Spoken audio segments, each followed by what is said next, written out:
La mansión de Alejandro Vargas era silenciosa, demasiado silenciosa para alguien que lo tenía todo. Millonario, respetado, temido en el mundo empresarial, pero completamente solo. Desde la muerte de su padre, el único sonido constante en aquella enorme casa era el eco de sus propios pasos, y el leve zumbido de relojes antiguos que parecían recordar que el tiempo seguía avanzando, aunque su vida estuviera detenida. Alejandro no creía en emociones innecesarias. Para él, la vida era estrategia, números y control. Por eso contrató a Clara, una joven empleada doméstica, sin prestar demasiada atención. Solo necesitaba eficiencia, nada más. Pero Clara no era como los demás. Desde el primer día, trajo algo distinto a la casa.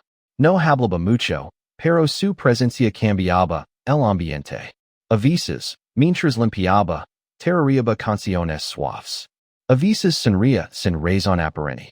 Y, aunque Alejandro no lo admitía, aquello le resultaba extraño. Una noche, Alejandro regresó antes de lo previsto de un viaje de negocios. Eran casi las 10 p.m. La casa debería estar completamente en silencio. Pero no lo estaba. Desde el pasillo principal, escuchó música. No era música clásica ni ambiental. Era una melodía cálida, antigua, casi olvidada. Frunció el seno. Camino lentamente hacia el salón. Y lo que vio lo dejó completamente inmóvil. Clara estaba en medio del salón, bailando.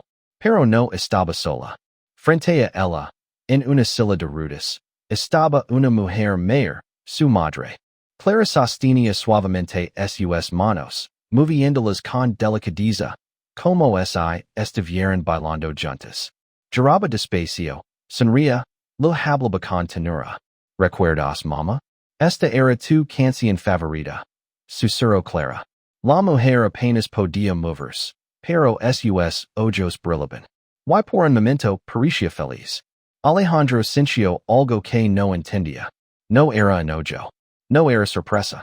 Era incomodidad emocional. Nunca había visto algo así. Nadie había traído ese tipo de vida a su casa. Clara no sabía que él estaba allí. Seguía bailando, completamente entregada al momento, como si el mundo no existiera. Y entonces, la madre soltó una pequeña risa. Un sonido débil, pero lleno de vida. Ese sonido golpeó a Alejandro más fuerte que cualquier palabra. Porque, en esa mansión, nadie reía. Nunca. Alejandro retrocedió lentamente, sin hacer ruido. Esa noche no dijo nada. Pero no pudo dormir. Por primera vez en años, su mente no estaba en negocios. Estaba en esa escena. En esa sonrisa. En esa conexión. En algo que él no tenía, y que ni siquiera sabía que necesitaba. Al día siguiente, Clara actuó como si nada hubiera pasado. Trabajaba en silencio, como siempre. Pero Alejandro no podía dejar de observarla. Finalmente, la llamó a su oficina. Anoche, comenzó él. Clara se tensó de inmediato. Lo siento, señor, no volverá a pasar. No sabía que regresaría temprano. Mi madre, no puedo dejarla sola y. Alejandro la interrumpió. ¿Por qué bailabas? Clara se quedó en silencio. No esperaba esa pregunta. Porque es la única forma en que ella recuerda quién es. Alejandro frunció el seno.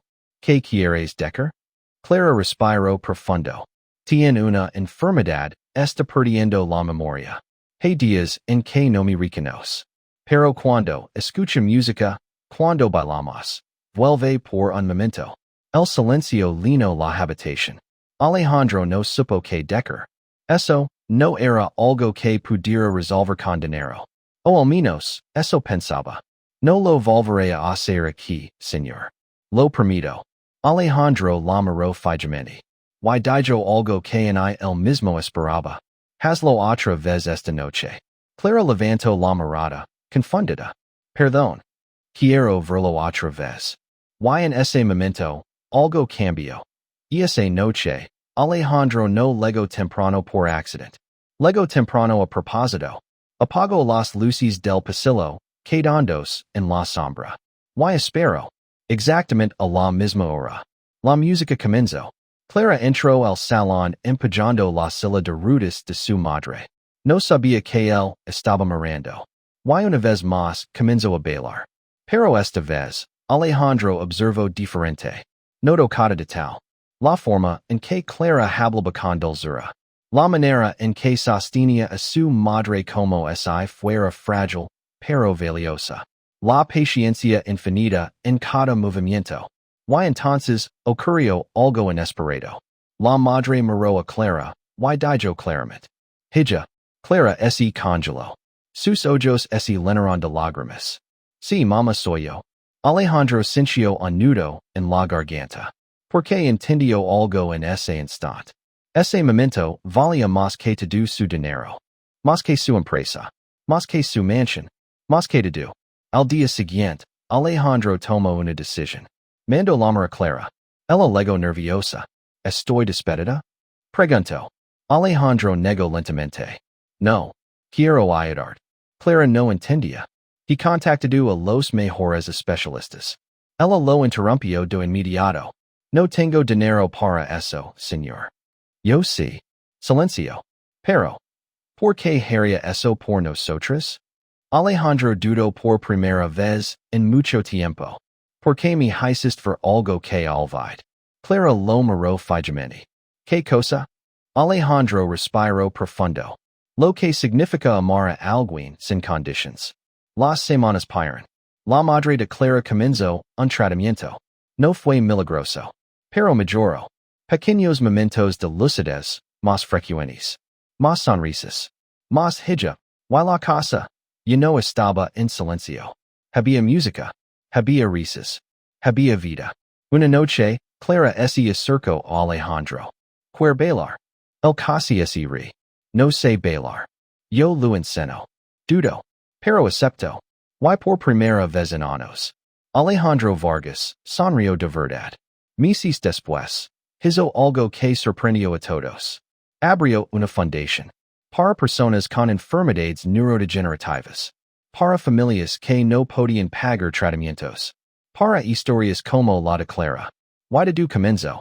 Con un bail de la mansión de Ricardo Salvatierra no era un hogar. Era un monumento al éxito.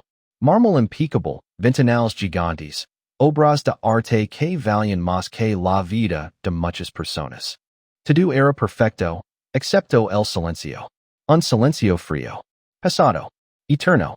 Ricardo, uno de los empresarios más influyentes del país, vivía rodeado de lujo, pero completamente vacío por dentro.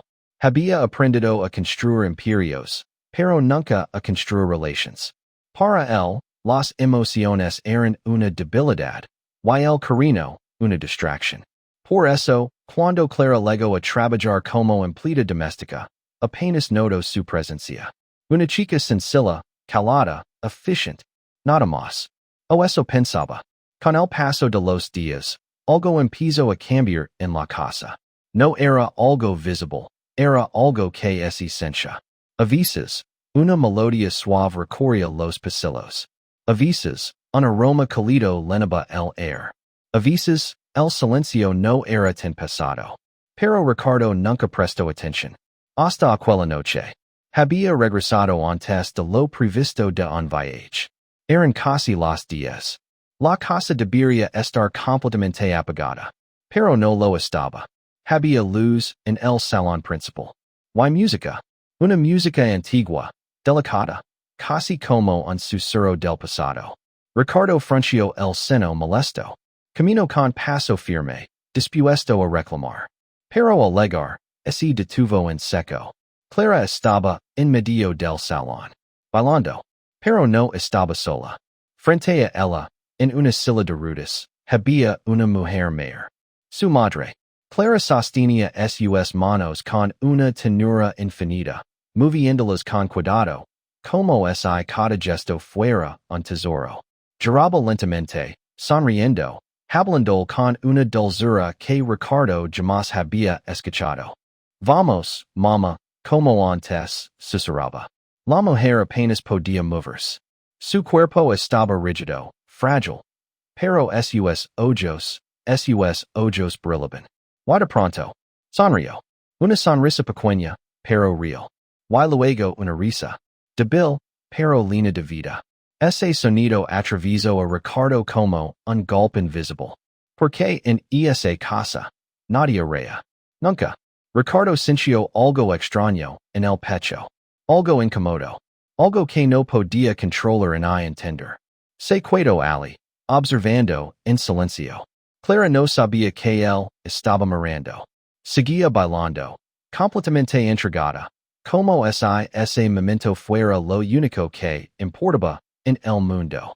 Y tal vez lo era. Ricardo retrocedió lentamente. Esa noche no dijo nada. Pero no pudo dormir. La escena se repetía en su mente una y otra vez. Esa conexión. Esa entrega. Ese amor, sin conditions. Algo que él nunca había tenido. Algo que ni siquiera sabía que le hacía falta. A la mañana siguiente, Ricardo llamó a Clara. Ella entró nerviosa. Señor, lo siento mucho por anoche. No volverá a pasar. Mi madre no puede cuidarse solo y yo solo. ¿Por qué bailabas? La interrumpió él. Clara se quedó en silencio. No esperaba esa pregunta. Porque es la única forma en que ella recuerda. Ricardo frunció el seno. Explicate. Clara respiró profundo, intentando contener las lágrimas. Tiene una enfermedad, está perdiendo la memoria poco a poco. Hay días en los que no sabe quién soy. Pero cuando escucha música, cuando bailamos, vuelve por unos minutos. El silencio llenó la habitación. Ricardo no supo qué decir. Ese tipo de problema no se resolvía con negocios. O eso creía. No lo haré más aquí, señor. Se lo permito. Ricardo la observó fijamente. Y entonces dijo algo que ni él mismo esperaba. Hazlo otra vez esta noche. Clara levantó la mirada, sorprendida. Perdón. Quiero verlo otra vez. Ese fue el momento exacto en que algo comenzó a cambiar dentro de él. Y esa noche, Ricardo no legó temprano por casualidad. Legó temprano porque quería. Se quedó en la oscuridad del pasillo, observando. Esperando. Y justo a la misma hora. La música comenzó. Clara entró con su madre, acomodándola con cuidado, en el centro del salón. Y comenzó a bailar. Pero esta vez, Ricardo no vio una escena extraña. Vio algo profundo. Notó cada detalle. La paciencia en cada movimiento. La forma en que Clara hablaba. Como si su madre pudiera entender cada palabra. La manera en que la miraba. Con amor absoluto. Y entonces ocurrió algo que lo cambió todo. La madre la miró fijamente. Sus labios temblaron. Y dijo, con voz débil pero clara. Hija. Clara se quedó paralizada. Las lágrimas llenaron sus ojos. Sí, mamá, soy yo, estoy aquí. Ricardo sintió un nudo en la garganta. En ese instante entendió algo que nunca había comprendido. Ese momento valía más que toda su fortuna. Más que cualquier empresa. Más que todo lo que había construido en su vida. Porque era real. Porque era amor. Al día siguiente, Ricardo tomó una decisión. Llamó a Clara. Ella entró temblando. ¿Estoy despedida? No. Silencio. Quiero ayudarte. Clara lo miró, confundida. He contactado a los especialistas. Los mejores. Ella negó de inmediato. No puedo pagar eso. Ricardo la miró fijamente. Yo sí. ¿Por qué haría eso por nosotros? Ricardo dudó. Por primera vez en años, no tenía una respuesta lógica. ¿Por qué me recordaste lo que es sentir? Clara no supo qué decir. Con el tiempo, el tratamiento comenzó. No fue un milagro. Pero hubo cambios. Pequeños, pero poderosos. Más momentos de lucidez. Más sonrisas. Más hija. Y la casa. Dejó de ser silenciosa. Ahora había música. Había vida. Había risas. Una noche, Clara se acercó a Ricardo. ¿Quiere bailar? Él soltó una pequeña risa. No sé hacerlo. Yo lo enseño. Dudo. Pero acepto. Y por primera vez en muchos años. Ricardo Salvadiera bailó. Torpe. Inseguro. Pero feliz. Meses después, hizo algo inesperado. Creó una fundación. Para ayudar a familias que enfrentan enfermedades como la de la madre declara. Para darles esperanza. Para darles tiempo. Para darles momentos, como aquel baile. Why do comenzo? Con una escena que él no debía ver. Un baile silencioso. Un acto de amor. Why una decisión que cambió tres vidas. Para siempre de la mansión de Eduardo Montenegro no era simplemente grande. Era imponente. Fría. Perfecta hasta el punto de parecer irreal. Cada objeto estaba en su lugar. Cada superficie brillaba. Cada detalle hablaba de riqueza. Pero nada hablaba de vida. No había risas. No había conversations largas.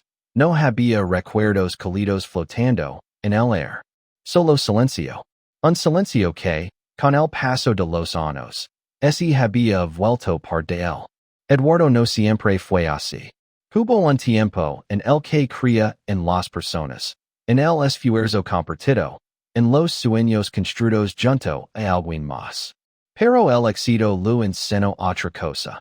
Que la confianza era un lujo caro, que las emociones podían costar millions, y que la soledad era el precio de estar en la cima.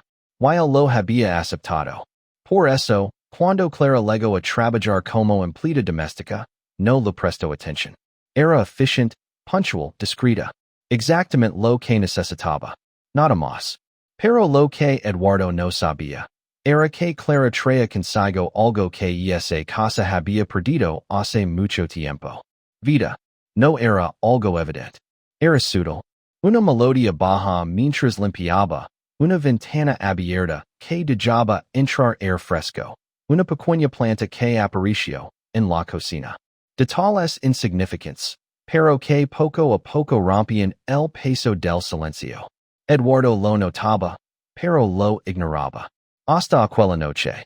Había regresado antes de un viaje de negocios. El reloj marcaba casi las 10. Todo debía estar apagado. Pero una luz cálida salía del salón. Y había música.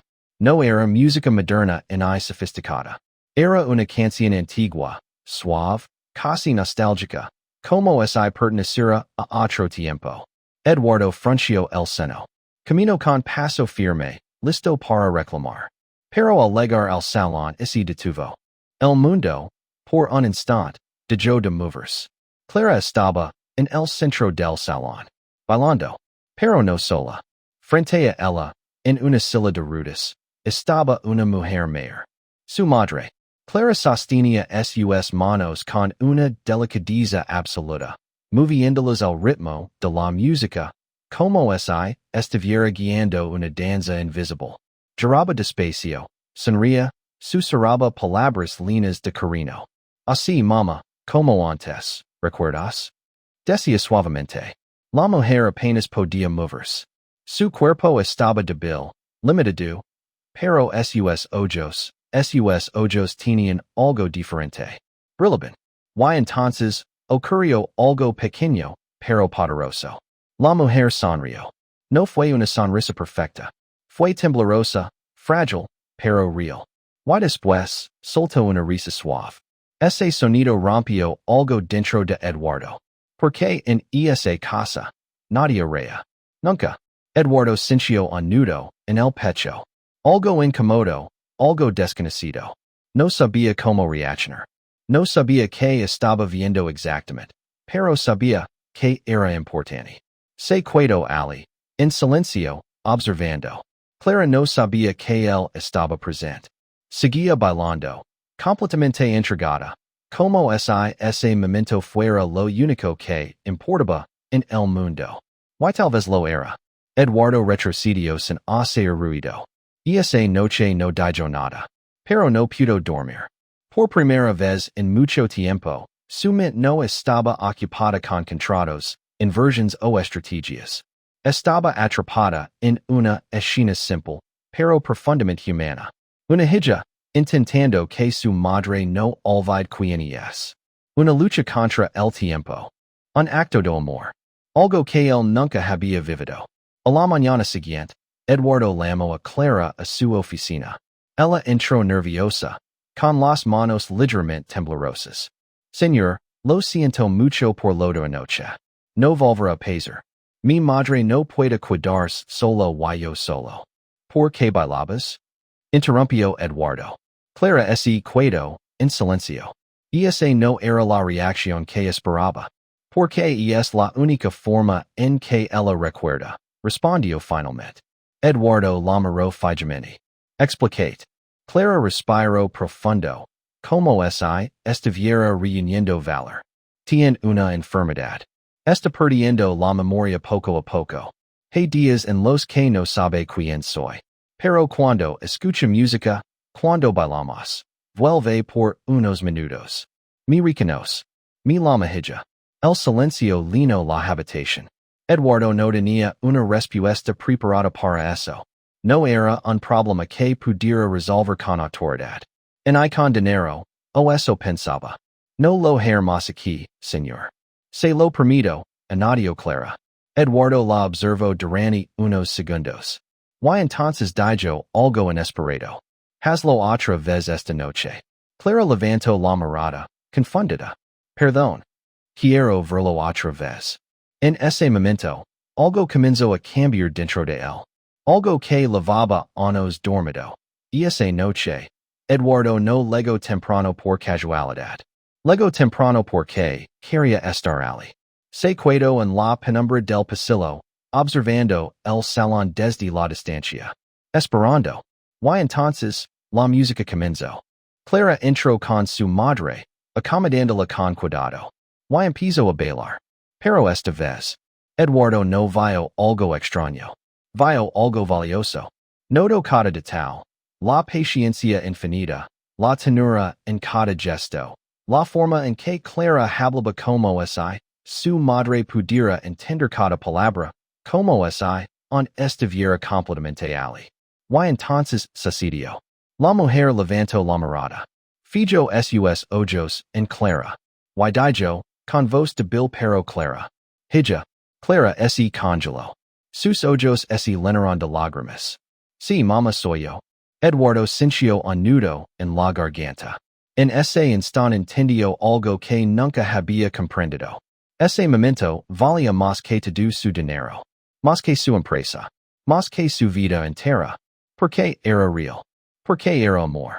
Al día siguiente, Eduardo tomó una decisión. Llamó a Clara. Ella entró con miedo. ¿Estoy despedida? No. Silencio. Quiero ayudarte. Clara frunció el seno, confundida. He contactado a los especialistas. Los mejores. No puedo pagar eso, respondió ella de inmediato. Eduardo negó. Yo sí. ¿Por qué haría eso por nosotros? Eduardo guardó silencio unos segundos. Porque me hiciste recordar lo que es amar a alguien. Clara no pudo responder. Las semanas pasaron. El tratamiento comenzó. No fue un milagro, pero hubo cambios. Pequeños momentos de claridad. Más sonrisas. Más hija. Y la cosa cambió. Ya no era fría. Ya no era silenciosa. Había música. Había vida. Había emociones. Una noche, Clara se acercó a Eduardo. ¿Quiere bailar? Él soltó una pequeña risa. No sé hacerlo. Yo lo enseño. Dudo. Pero acepto. Y por primera vez en años. Eduardo Montenegro bailó. Torpe. Inseguro. Pero feliz. Meses después, Eduardo hizo algo que sorprendió a todos. Creó una fundación. Para ayudar a familias que enfrentan enfermedades como la de la madre de Clara. Para que nadie tuviera que elegir entre el amor y el dinero. Y todo comenzó. Con un baile.